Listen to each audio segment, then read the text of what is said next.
Hello. It's been a little while.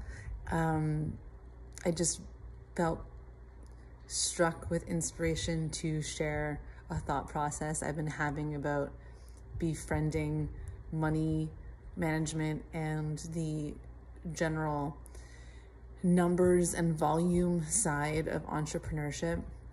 And I think any creative folk who resonate with being sensitive and intuitive, but maybe finding the administrative side of things a little daunting sometimes, I think you might resonate with this. And I didn't wait for the perfect moment. I have to walk my dog soon, and you might hear my boyfriend playing video games in the background with his friends and coworkers, but I had to share it, and this is the moment. So last week in my stories, I had talked about befriending money, the currency of it, really just thanking money every time it comes in. So every single time I get a sale, not just a sale, every time I send an email or get a subscriber or get a follower, I say thank you. It's become so automatic now that, you know, I'm like almost robotic. Like even when I'm replying to the email, I'm like, thank you, thank you. Even when I'm sending my client to reading, I say thank you. But then I started to incorporate it into the spending side as well. So when I buy something, it's not that I'm thanking the money going out of my account in order to magnetize more of that. What I'm thanking is the currency that has come through various means and allowed me to procure products and services that have meaning for me or importance to me. So by thanking and becoming friends with the stuff that the flow of money coming in and out of my life, it makes it less daunting. It makes it less stressful or intimidating, because you know, when you don't have a huge budget for things and you're spending money, or even if your budget is way bigger than it used to be, a lot of us have this programming and this background fear about spending. Like we don't trust ourselves. Maybe in the past we did impulse buys, and there's this little tension around, okay, it's great when the money comes in, but when's it going to stop? What if I spend everything I have? What if I spend and then I don't earn anymore? So whether or not we're high and we have a lot to lose, or we're low and we don't have a lot to lose, there's still going to often be that little twinge of dread or fear surrounding the flow of money in our life. So I've just over a while now started to befriend the flow in and out of money, and just like getting familiar with my bank accounts, just logging in, checking, not being obsessively detailed, but I have like a little post-it note with all the automated payments going through my account. And even if there's not a specific target I'm trying to reach, I just like to check in and say, okay, I have this coming up. I want to make sure I have this aside. I have this bill going through. I want to make sure I have enough in there. And just those little check-ins. Sometimes I'm not even checking something specific. I'm just literally just looking what's in there. So it's a way of kind of getting friendly rather than shutting a fearful door on money. And that's been really effective. And then today I kind of had a breakthrough with the idea of marketing and exposure with my business, because I want to make another post about how I've been approached by some people that consider me expanders because I'm working full-time for my business despite the fact that I have less than 600 followers, and I think it's really rare. And when I say full-time, I mean like just enough not to need to get another job. I really would like to have 3 times more sales for something more sustainable. I have months where I hit the exact income I want, and then I have months where I hit like a third of the income I want. So that's why I'm saying I want to triple. Anyway, but that being said, I do find that I'm able to generate a pretty good business with not that many followers. But lately I've been feeling that frustration of, you know, I have great client retention. My clients are super happy with the work that I do with them.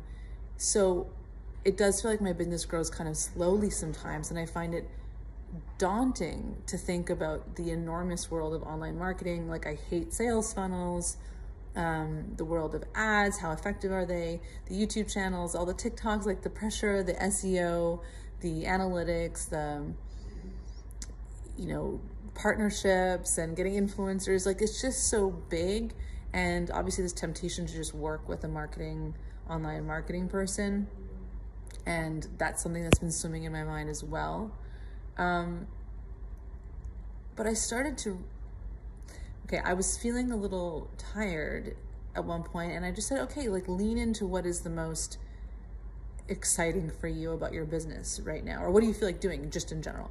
I left myself open to everything. Like, I could go take a bath, or I could do a workout or whatever. And I actually felt called to do my little housekeeping and answer all my administrative emails. And then I started to look into some things about my site, like Google Analytics and Google reviews, like the things that I thought I was pretty decent with this SEO stuff, and I was just in shock to see that I hadn't even officialized registering my business on Google. I couldn't believe it. But the shift happened when I realized that people want the services, they just want to find them. So recently I had a couple of bookings in a row that I didn't know the person. They didn't leave any reference of how they found me. And I asked them how they found me, and I had done a Centraide fundraiser for Halloween that my mom organizes at the law faculty at McGill. And we raffled off a tarot and North Node session, and someone won it. And that was really wonderful. Actually, we just finished the bundle today, her and I. But a couple of people booked from just having seen the raffle announced in the newsletter. And they knew so little about me, just probably said like tarot, North Node, like a tiny little blurb. And they just booked like blindly, from seeing that. And I don't know why it hasn't occurred to me before, but I think we as creators, we put such a burden on ourselves to render our products attractive and to have the best copy and the best content and to be constantly active. And that's great. I mean, you want to have substance in what you're offering, but it's like as though the idea of like business cards and flyers and ads and all this, it's like those things sound like a burden for me to have to think about, rather than seeing it as something that is just making it easier for people to find something they want. So let me just kind of clarify what I'm getting at here. Instead of the focus being on what do I need to do more to show up better, to be a better entrepreneur, to be more desirable to my public, it's like people want what you have. Just make it easier for them to find you. They're out there looking for something like you have to offer right now. Just get out of your own way and find a way to make your stuff accessible to those people. Like, it's not about you. And we hear that a lot, like, how can I be of service, instead of, thinking about your own insecurities. Like, it's so much more empowering to focus on how can I be of service. That's a concept, right? But the energetic shift of, and this is the truth of marketing, is you don't have to be a marketing genius. Make it easier for people to find you in any way.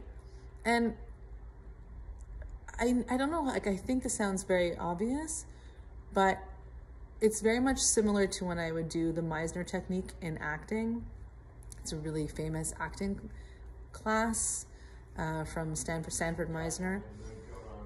For a good actor, you get out of your own head and you stop observing yourself and your insecurities, and you stop being self-conscious, and you put the focus on the other person. So instead of being like, oh, like my mouth is dry, I forgot to drink water before this, and like, oh, my hair like could be better on the side and whatever.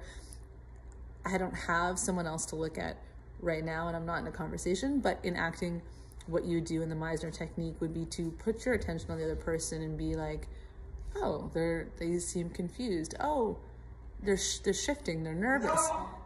He's playing video games.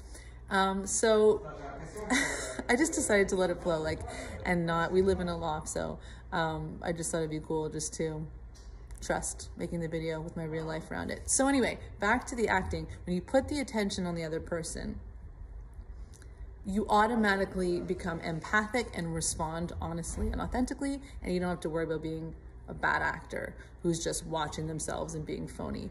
And I just had the same kind of revelation about marketing. Like, it's not about me. It's about the person that wants these services. And I just have to find a way to make it accessible for them. So anyway, I just wanted to share that shift because I think it would be helpful for other entrepreneurs, soultrepreneurs, and artists as well, creatives who feel like it's daunting to think about the administrative and marketing and commercializing and packaging of their products. And instead of thinking of it as like, how can I be a mastermind, marketing commercial genius, it's like, I really just want to help other people find me in any way. I can do it today in small ways, like leaving a card here, talking to this person about this. There's so many ways that I think that when we remove the fear and dread and insecurity, we really get out of our own way, and then, portals of opportunity open up to us. So yeah, people want what you're offering. All you have to do is help them find you and have access to you. And I think that will make your brand more legible, more accessible, and more marketable. So I hope that helps.